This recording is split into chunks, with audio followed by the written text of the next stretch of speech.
"Daddy, please don't leave me. Not today. Not like this." Those were the last words Zara Mitchell sobbed into her father's chest as he took his final breath in that cold hospital room. Her hand trembled on his, her pregnant belly pressed against the metal bed rail. The machines fell silent.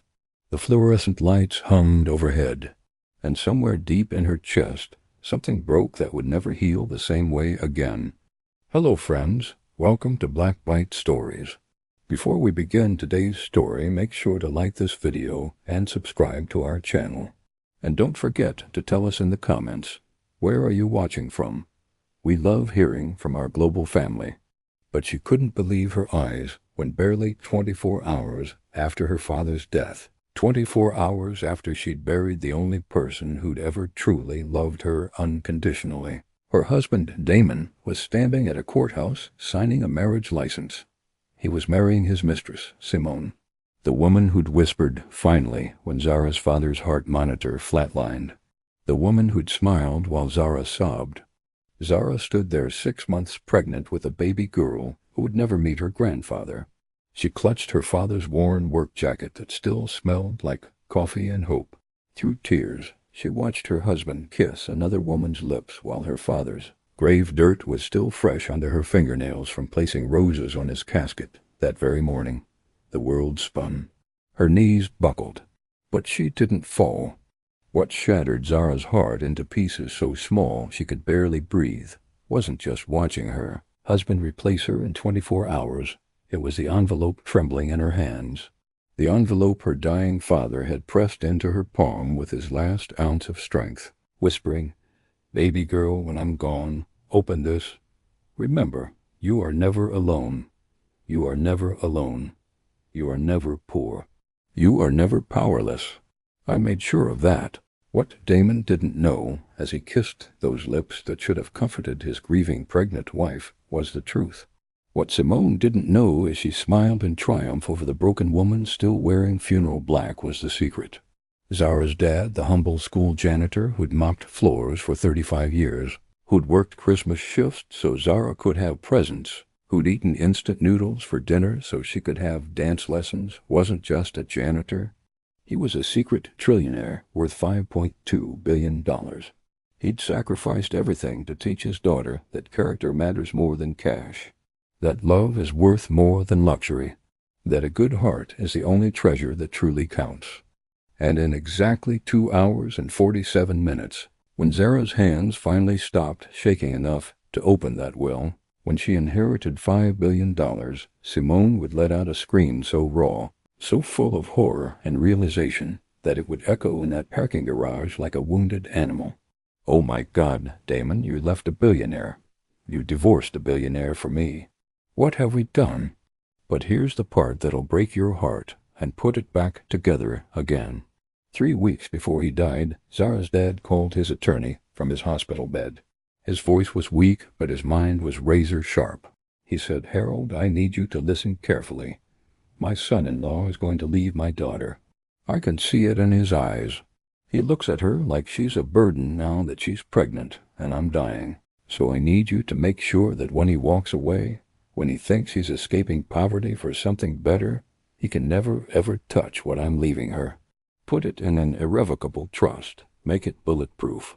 Because when my baby girl discovers who she really is, I want her to know her daddy protected her, even from the grave." The hospital room had smelled like disinfectant and approaching death.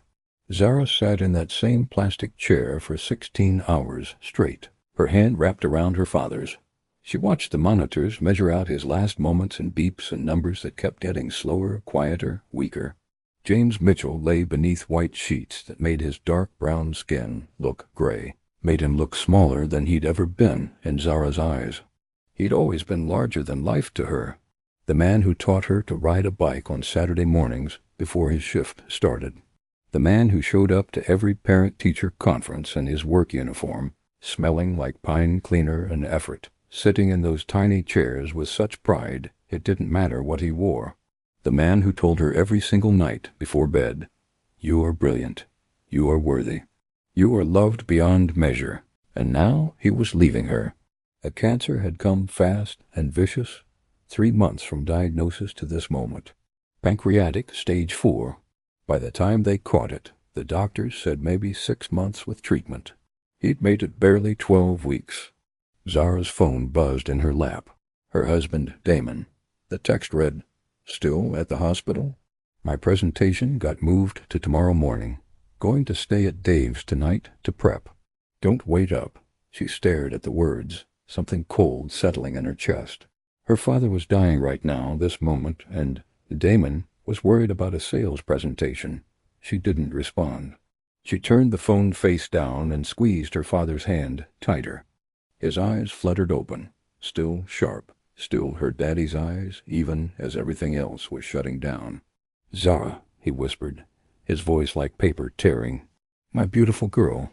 I'm here, Daddy. I'm right here. Need to tell you something." He struggled to breathe, the ventilator hissing beside him. "Important. Listen carefully. Save your strength. We can talk when you're better." "No, baby." His grip tightened with surprising force. "No more pretending. This is it. And you need to know everything." Zara's tears fell faster. "Daddy, please." "In my apartment," he continued, each word an effort. "Bedroom closet. Old shoebox. False bottom. There's a key." He coughed, his whole body shaking. "Safety deposit box. First National Bank. Box 1247. Everything you need is there. Everything I should have told you years ago. I don't understand. You will." His eyes found hers, and in them she saw something she'd never seen before. Fear. Not of dying, but of leaving her unprepared. "Promise me. Promise you'll go. Promise you won't tell anyone until you understand." "I promise. Not Damon." His voice gained sudden strength. "Especially not Damon." Zara's breath caught. "What? Why?" "Because I see him, baby.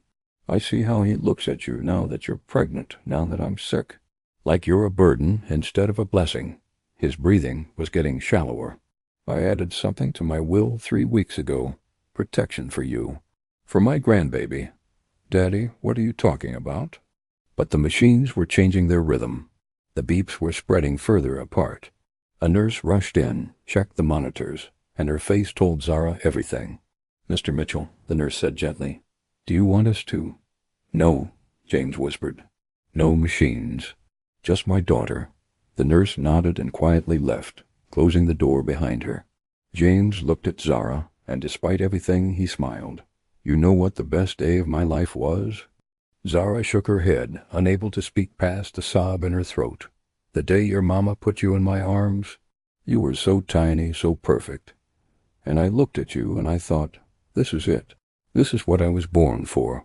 Not money, not power, not all the things my family tried to make me want. Just you, just loving you." "Mama," Zara's voice broke. Her mother had died giving birth to her. She'd never known her.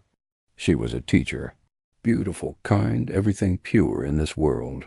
His eyes were distant now, seeing something Zara couldn't. "My family hated her.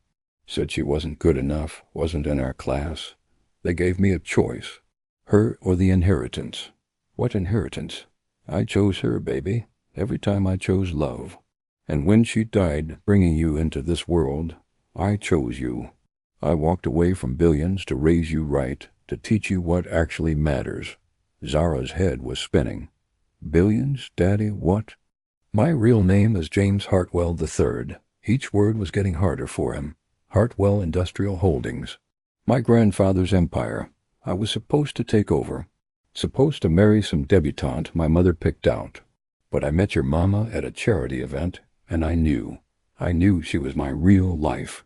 So I left, changed my name, got a job mopping floors. And I never regretted it. Not once. You've been rich this whole time?" Zara couldn't process it.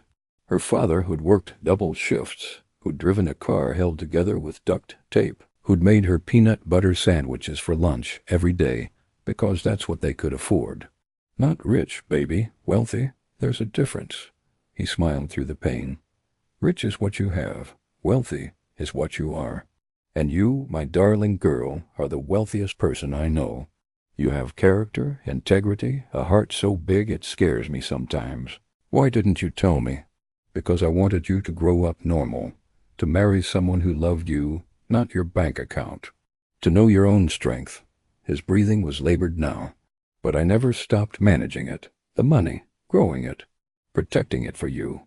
The monitors were screaming now. Zara wanted to call the nurses, but she couldn't let go of his hand.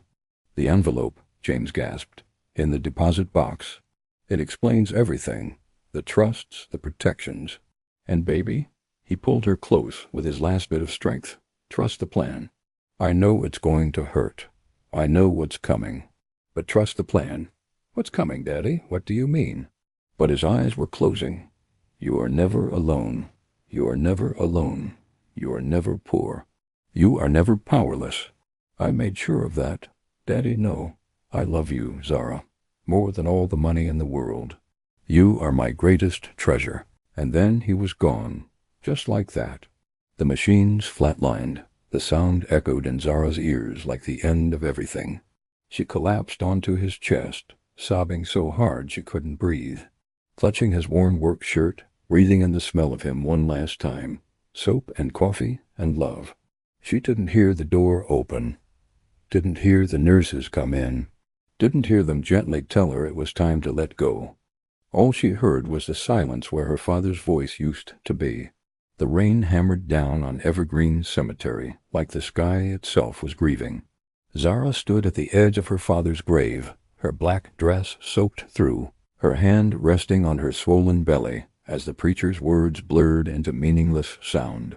She couldn't hear him over the roar in her head, the desperate voice screaming that this couldn't be real.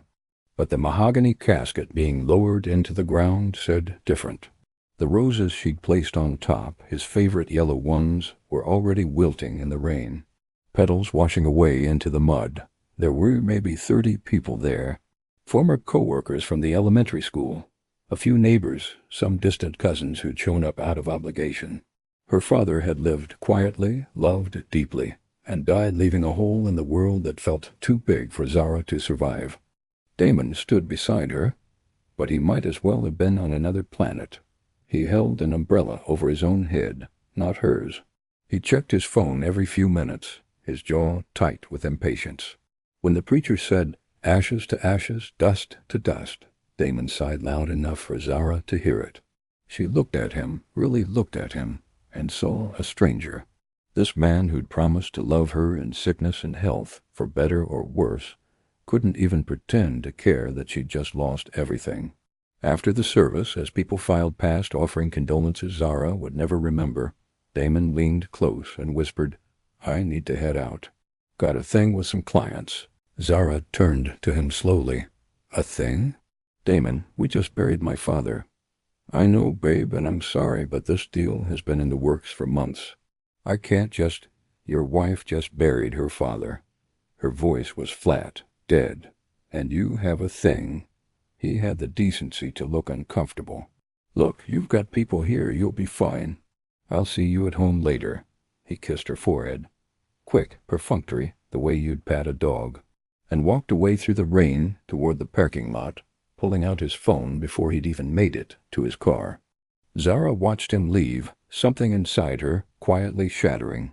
That night she sat alone in her father's tiny apartment, wrapped in his old jacket, surrounded by his worn couch and kitchen table full of memories, unable to pack or move, breathing in the last trace of him, and thinking about his words on the safety deposit box and protection. Her phone rang. It was Damon. "Hey," he said over music and laughter. "Just checking in. You okay?" "We grabbed dinner after the funeral. Heavy day." Zara swallowed. "When are you coming home?" After Damon brushed off Zara's grief, telling her to rest and hanging up, she noticed an Instagram notification tagging him in a photo. Her hands shook as she opened it and saw Damon at a trendy restaurant, laughing with a beautiful woman in a red dress. The caption spoke of new beginnings, hosted by Simone Chun, his boss. Zara scrolled through Simone's public profile and found more photos. Vacations, concerts, intimate poses, and one from 6 weeks earlier, when her father had been dying and she'd been living at the hospital. The affair had been going on for months while she was pregnant and drowning in grief. Nausea hit, and she barely made it to the bathroom before vomiting, her body rejecting the truth. Staring at her reflection, pale, swollen-eyed, her belly under her father's jacket, Zara felt utterly broken. Then something shifted. She decided that tomorrow she would go to the bank and open the safety deposit box her father had mentioned, determined to understand what he meant about protection and never being powerless. A text from Damon buzzed. "We need to talk when I get home. Something important." She knew what was coming. The night passed without sleep, Damon never returning. At dawn, another message arrived. "Crashed at Dave's. Coming by at 9. Zara held her belly as her baby kicked, sensing the storm about to break. Zara whispered to her unborn child that everything would be okay just as Damon arrived late, smelling of expensive cologne and carrying a manila folder. He sat down and bluntly told her he wanted a divorce, even though her father had been buried the day before and she was 6 months pregnant. He claimed he wasn't happy that they'd grown apart and that he'd already spoken to a lawyer offering to keep things clean with child support so they could move on. Zara showed him Simone's Instagram, and he didn't deny the affair, admitting Simone was ambitious and fit the life he wanted, while telling Zara she was never going to be enough. The pity in his eyes hurt more than his words as he said she'd be okay, and walked out, leaving divorce papers and silence behind. Minutes later, Simone texted, asking for cooperation, and something inside Zara turned cold and clear. She drove to First National Bank and requested safety deposit box 1247, where she found her father's letter and documents revealing he was James Hartwell III, heir to a hidden fortune now placed in her name. The total estate was worth $5.2 billion. Through tears, she read his final message. Damon would leave thinking she was poor, and letting him go would be the greatest gift. Zara closed the letter, heart pounding, knowing she was no longer powerless. Zara sat in that room for 2 hours, reading and rereading every document, every letter, every piece of her father's secret life. Then she pulled out her phone and called the law firm whose cord was attached to the documents. "Hartwell and Associates," the man answered. "Miss Mitchell, we've been expecting your call. I'm Harold Ashford, your father's attorney and your cousin. James Hartwell was my uncle. I'd like to meet tomorrow to explain everything." "Tomorrow?" Zara whispered. "My husband asked for a divorce this morning." "I know," Harold said gently. "Your father prepared for this. I'm sorry for your loss, but everything is in place. You'll be okay." Zara ended the call, one hand on her belly, stunned. Damon had left her because he thought she had nothing. He had no idea he'd just walked away from $5 billion. 3 weeks later, invitations arrived for an exclusive foundation dinner at the Metropolitan Club. Simone eagerly RSVP'd, convinced it could elevate her career. That night, Zara arrived early, 7 months pregnant, wearing her grandmother's diamonds. She felt powerful. When Damon and Simone entered, Harold stepped forward.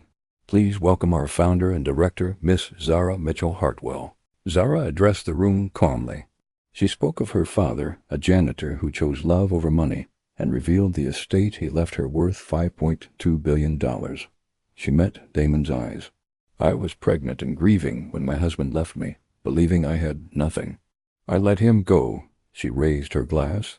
"To new beginnings." Applause filled the room as Damon and Simone stood frozen, realizing exactly what they'd lost.